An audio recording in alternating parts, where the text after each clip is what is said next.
માથે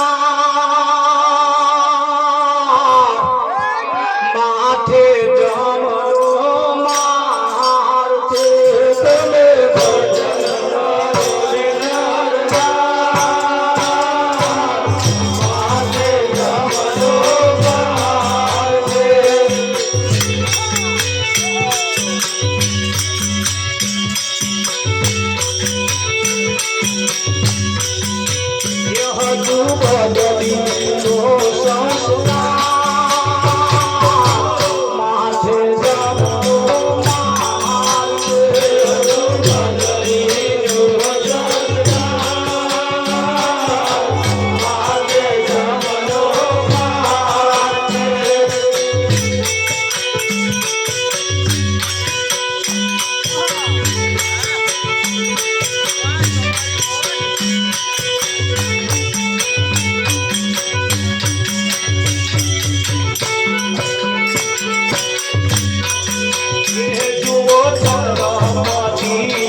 कृष्ण देवान गणती नहीं ये दुर्योधन यानी वस्ती निकल गयो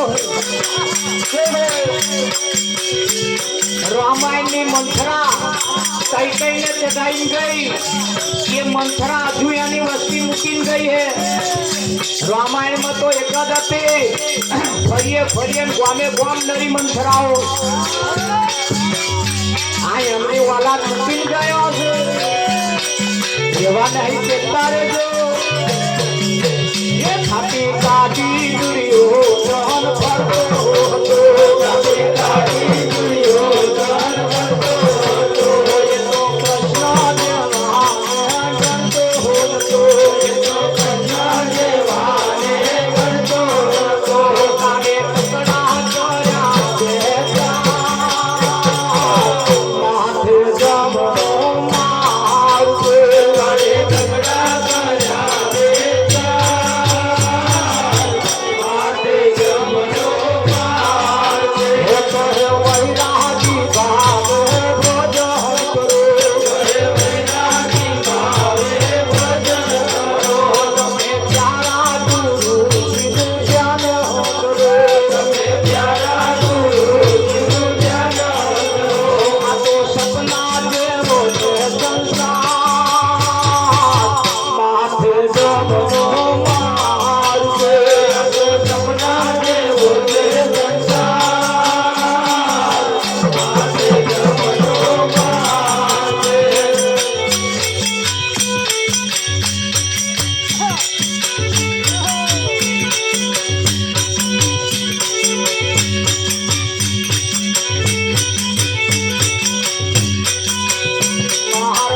વાહ વાહ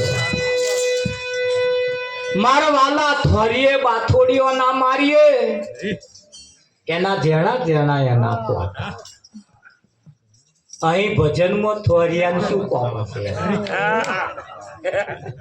લાવવો પડે ભજનમાં કંઠારીનું શું કોમ છે પડતા પણ કઈક વાતો એવી છે કઈક કોમ એવો છે જે કંઠારી જેવો છે થોરિયા જેવો છે અડકયા કૂતરા જેવો છે ઉવેચના કાતરા જેવો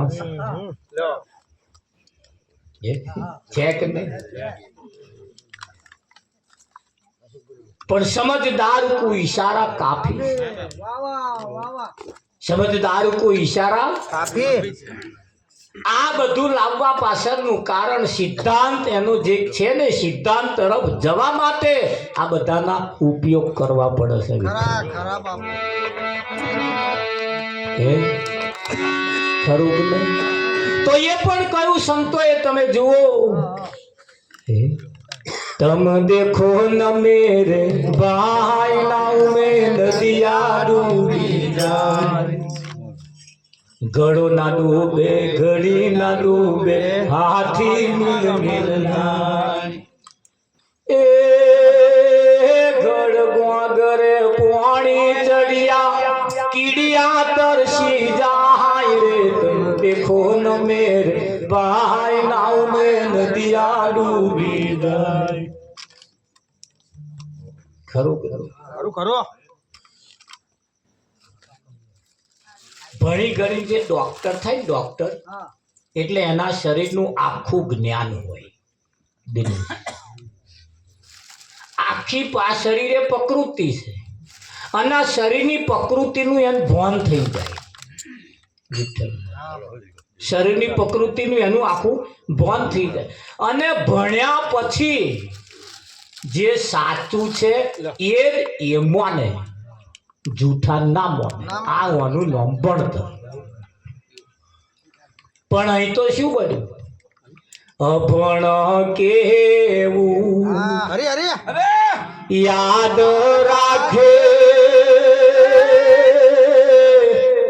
ભણેલા ભૂલી જાય એ પગ મને ધોવા દો રઘુરાય. એ પ્રભુ મને સત પડ્યો છે મન મોય પગ મને ધોવા દો રઘુરાય. આરજ તમારી ગામણ ગારી નાવનારી બની જાય કે ના બની જાય તોરલે જેસલ ને શું એવું કહ્યું હશે કે એનું આખું ઓપરેશન થઈ આખું ઓપરેશન થઈ શકું. પોતાના પતિએ પત્ની એક એક ખાલી પિયર ઓટો મારવા જાય ને અને 5 વાગે ને એટલે એ એની માને પપ્પાને કે માર ઘેર જતું રહ્યું. કેમ પેલા માયા દેવી ઊભી કરી કહીએ કે એના વગર ડોબું ઊભું એ 5 વાગ્યા કે નહીં તરત એપાનું મોઢું ફર્યું અને એ જોણા હતા મારો કે નહીં જો કદાચ રાત રોકાવું હોય તો દોવાય છે આવું તમે એવું લાવી આવજો. એવું છે કહેવાનો મતલબ કે એને જે એની જિંદગી બનાવી છે એને જે એનું જીવન બનાવ્યું છે. મીરાબાઈએ કહ્યું મુખડું મેં જોયું તારું સર્વ જગ થયું ખરું મન મારું રજુ ન્યારું રે હે મોહન પ્યાર. એક વખત મોઢું મેં તારું જોયું છે ને તારું આ વિશ્વ મને ખારું લાગે. અરે અરે એકાદ વખત તમે પૂનમ ભરવા જાઓ, ગમે ત્યાં જવું હોય ભરી હા આવો. બાપુ હા એકાદ વખત મંદિરમાં જાઓ, ખાલી એક જ વખત, અને એ મય જે બેઠો છે ને એ જોઈ જાવ ને તમે, પછી આ બહારનું વિશ્વ ખારું લાગવું લાગે જોઈએ. અને ના લાગે ને તો 50 ને 1000 વખત જાવ તો એકડા વગરના મેડા છે. એકડા વગરના મેડા છે. નવી નવી વહુ પૈણા એટલે હાહુબા બધા મંદિરે પગે લગાડવા હેડ્યા. હેડ બેટા પગે લગાડવા છે. નવા વહુ એટલે હું મંદિર આવ્યું એટલે મંદિરની અંદર પેસતો જ બે પેલા લાકડા લઈને ઉભેલા.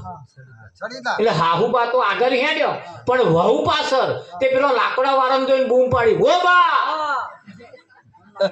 હાહુએ પાછું કહ્યું, શું થયું બેટા? કે આ લાકડા વાળા હમણાં મને મારો. હાહુએ કહ્યું, બેટા એ પથ્થર ના હે, ના મારે. એવું તત્વ પાછ જઈને જોયા ઈ બહુ હો મહારાજ.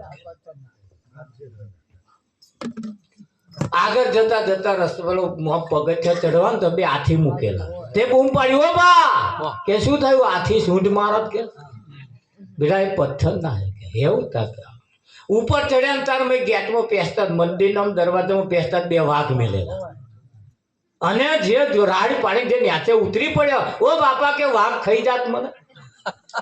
કે બેટા ઉપર આ એ પથ્થર ના હે, ના ખાઈ જાય. એવું તત્વ મંદિરમાં બેઠા, હાહુબા આગળ દર્શન કરે છે ને વહુ પાછળ ત્યાં ઘૂંઘટો તોડીને ઉભો રહ્યો. હવે આમ આઘું વળ્યો. તે હાહુબાઈ વરેને કહ્યું, બેટા આ ઓનું આઘું વળવાનું ના હોય, ઓનો તો દર્શન કરવાનો ભગવાનનો. કે બા શું દર્શન કરું? કે ચમ એ મોઈ જે બેઠો હે ને એવો મન જોઈને અહે હે, મન જોઈને એવો અહે હે. તે હાહુએ કહ્યું કે બેટા હું 60 વર્ષથી અહીંયા આવો છું, મેં કોદા રસ્તો નહીં જોયો, અને તન જોઈને અહે હે. તારે નવી હવે કહ્યું, બા હું એ જ કહેવા માંગુ, આ મય બેઠો એ જો તમને હસતો ના દેખાતો હોય તો અહીં આવો હોય શું કરવા? ખરું બાપુ હા પણ લાકડા વાળો પથ્થરના, આથી પથ્થરના, વાઘે પથ્થરના, તમે બેઠો એ તમારા હાથું પથ્થરનો જ તે. ખરો મને હસતો દેખાયો, પેલા લાકડા વાળો મારે એવો મને દેખાયો, હાથી હાચા દેખાયા, વાઘ હાચા દેખાયા, ને તમને ના દેખાયા, પણ આ હાહુઓ ના દેખાય. હાહુઓ માણસ એક જ વખત મંદિરમાં જાય જો કદાચ એની આંખો ઉઘડી જાય, એ દર્શન એ જેદાર પહેલી વખત ગયો જે થાય ને પછી 1000 વખત થાય તોય એનો એ જ થાય, બીજો હોય જ નહીં. ફેરે ફેરે તમે દરરોજ જાઓ, દરરોજ જુદો જુદો હોય, અને જુદો દેખાય તો સમજ લેવું કદું મેર આવ્યો નથી. નિચોડ આવી જાય, જીવનનો નિચોડ આવી જાય. આવી જાય કે ના આવી જાય, લાવવા જેવો છે હો. હા હા બાપુ હા, જો ના લાયા હા તો અવસર ગયો હું. મીરાબાઈએ કહ્યું, મુખડું મેં જોયું તારું, સર્વ જગ થયું ખારું. હા, તારું એક વખત મોઢું જોયા પછી આ વિશ્વ મને ખારું લાગે છે, લાગે છે. અને આપણને તો હજુ ગર્યું ગર્યું ગર્યું ગર્યું મધ લાગે છે. હજુ લોક લાજે આપણે મરી જઈએ છીએ. લોકો મને શું કહે છે? તે કહે છે તને બહુ હારો, બહુ હારો, વેડી લે છે. વેડે કે ના વેડે? પણ એને કહ્યું કે અહીંયા આગળ તમે ભજન કરો ને નરનાર માથે જમનો મારશે, તારા માથે જમનો આ કાળ ઝપાટા મારી રહ્યો છે, અને જેદાર ઝપેટમાં આવી ગયા ને ખરું કે? તમે બદલી લો સંસ્કાર. અહીં શું બદલવાનું છે? ગામ નહીં બદલવાનું, લુગડો નહીં બદલવાનો, કશું બદલવાનું, ફક્ત ને ફક્ત સંસ્કાર બદલવાનો. અને સંસ્કાર જેના જો બદલાઈ જાય, અને આ સંસ્કાર બદલવા માટે જ ભજન છે. ખરું ખરું કે નહીં?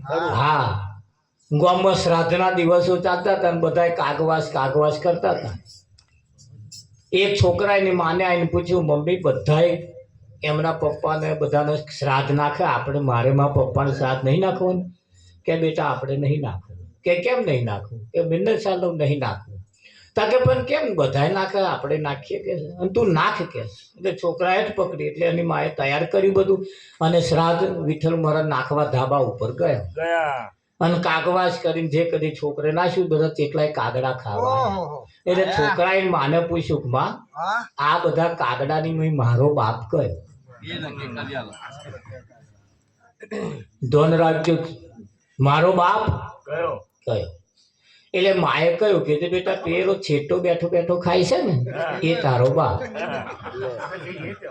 એટલે છોકરાને શંકા કે તારા ટોરામાં બેસીને ખાય એ નહીં અને આ છેટો બેસીને ખાય એ કેમ? તારે એની માએ કહ્યું બેટા એ જીવતા હતા ને તારે કોઈ સમાજમાં નહીં બેઠા, તે એકલો એકલો જ ખાતો હતો. કોઈ સમાજમાં નહીં બેઠો, વ્યવહારમાં નહીં બેઠો, કુટુંબમાં કોઈ ભરાયો જ નહીં. પછી કાગડો થઈને ભરાય એવું તમને લાગે?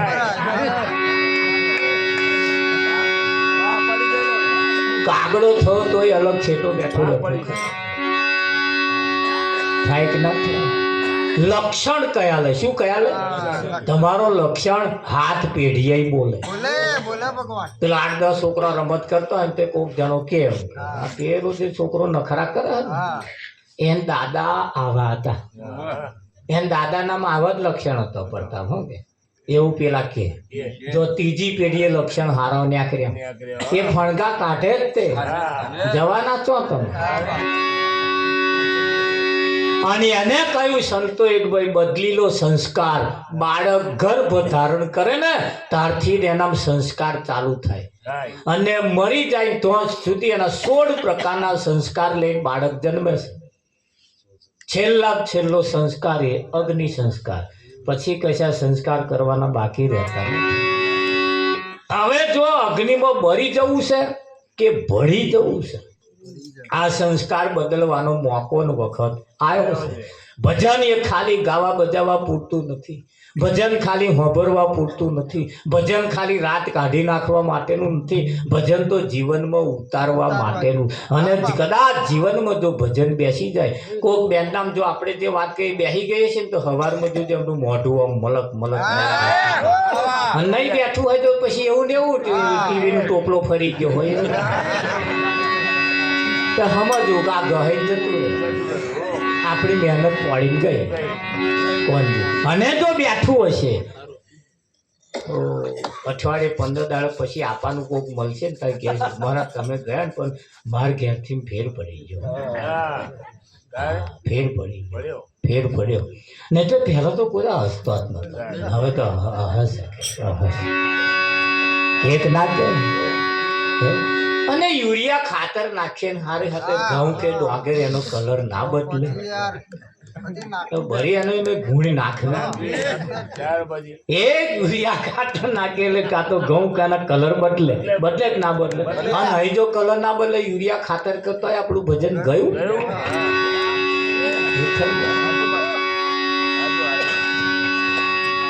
દર્શન જીવનમાં એક જ વખત થાય, વારંવાર પુણ્યમાં ભરવાની હોય નહીં. અને બધા પુણ્યમાં ભરવા જાય બધું શું ભરવા જાય છે? એક જ વખત ભરવા જાય. હાર અમારો છોકરો એક જ વખત છોકરી જોવા ગયો, પાસ પડી, પછી તમે વાસ્તે ગાસ્તે લઈ આવ્યા, પછી કોઈ જોવા નહીં ગયો. એ ઘડીએ જોવા જવાનું લાય પછી જોઈ આવું, લાય પછી જોઈ. એક વખત જોયો પાસ પડી જાય પછી તો ડીજે વગાડતે લાવવાના નહીં લાવવાના. પાસે કેટલી વાર લાગે ખબર? હા, છોકરો છોકરી જોવા જાય ને છોકરી ચાની કેટલી લઈને આવે, એને રકાબી હાથમાં આલે અને રકાબીમાં આમ ચા પડતી જાય, આમ શેજ નજર મળી જાય, બસ પાસ તો પાસ. આ હોવા વખત દર્શન કરા પુણ્યમાં ભરવા જાય ને એને પાસ હજુ નહીં પડે એટલે ભરવા જાય. આ એક જ રકાબી પાસ તો 50 રકાબીઓ પીધેલીમાં 51મી પાસ જો પડી જાય તો આ રોટલા ભેગો થાય, બાકી થાય લાગે. આરતી પ્રસાદનો ટાઈમ થયો છે, આપણે આરતી પ્રસાદ તરફ જવાનું છે. પણ કહેવાનો મતલબ કે સત્યની જે વાત છે, સાચી વાત પચાવવી એ મુશ્કેલ છે. અને જ્યારે કોઈ સંત મળી જાય તમને સાચી વાત પચાવી દેવી છે. એના પચાવે બસ વાત જો તમને પચી જાય તો એટલે કહેવું પડે.